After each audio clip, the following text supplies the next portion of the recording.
बहुत समय पहले की बात है। एक राज्य था जहाँ की शहजादी अनायसा अपनी सुंदरता और ऐश्वर्य पर बहुत घमंड करती थी। वह सोचती थी कि दुनिया में उससे बेहतर और कोई नहीं है। राज्य के हर व्यक्ति को उसकी सेवा करनी पड़ती, लेकिन वह कभी किसी के दुख दर्द को समझने का प्रयास नहीं करती थी।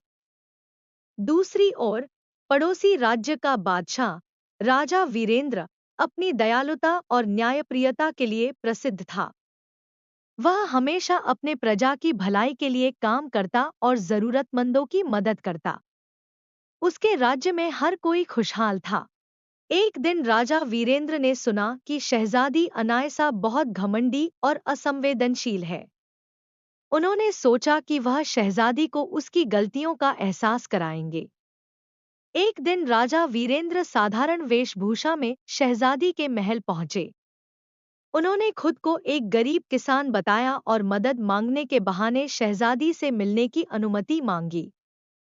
शहजादी ने किसान को देखकर नाक भौं सिकोड़ी और कहा, तुम जैसे गरीब लोग मेरी सुंदर महल के पास भी आने लायक नहीं हो। जाओ और अपने जैसे लोगों के बीच रहो। राजा वीरेंद्र मुस्कुराए और वहां से चले गए। उन्होंने यह तय कर लिया कि वह शहजादी को एक महत्वपूर्ण सबक सिखाएंगे।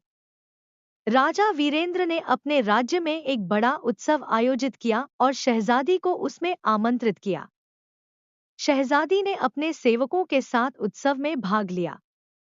लेकिन जैसे ही वह उत्सव में पहुंची, वहां सब कुछ बहुत साधारण और सामान्य था। उसे यह देखकर गुस्सा आया और उसने कहा, इतने बड़े राजा का उत्सव इतना साधारण कैसे हो सकता है? तभी राजा वीरेंद्र प्रकट हुए और बोले, शहजादी, यह साधारण लोगों के लिए है। वे ही असली रत्न हैं, क्योंकि उनकी मेहनत से यह राज्य चलता है। उस रात शहजादी को एक अनोखा सपना आया। उसने देखा कि वह एक गरीब लड़की बन गई है, जो खाने के लिए तरस रही है। कोई भी उसकी मदद करने के लिए तैयार नहीं था। जब उसकी नींद खुली, तो वह कांप रही थी। अगले दिन राजा वीरेंद्र ने शहजादी को अपने राज्य में रहने के लिए आमंत्रित किया। उन्होंने उसे अपने प्रजा के साथ समय बिताने को कहा।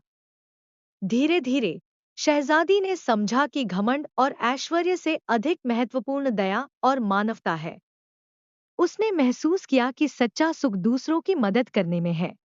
शहजादी अनायसा ने अपने जीवन में बदलाव किया। वह अब दयालु और न्यायप्रिय बन गई। वह राजा वीरेंद्र के गुणों से इतनी प्रभावित हुई कि दोनों ने एक दूसरे से विवाह कर लिया। अब दोनों ने मिलकर अपने राज्यों को खुशहाल और समृद्ध बनाया। इस कहानी से हमें यह सीख मिलती है कि घमंड इंसान को अकेला और असफल बना देता है, जबकि दया और मानवता से सच्चा सुख और सम्मान मिलता है।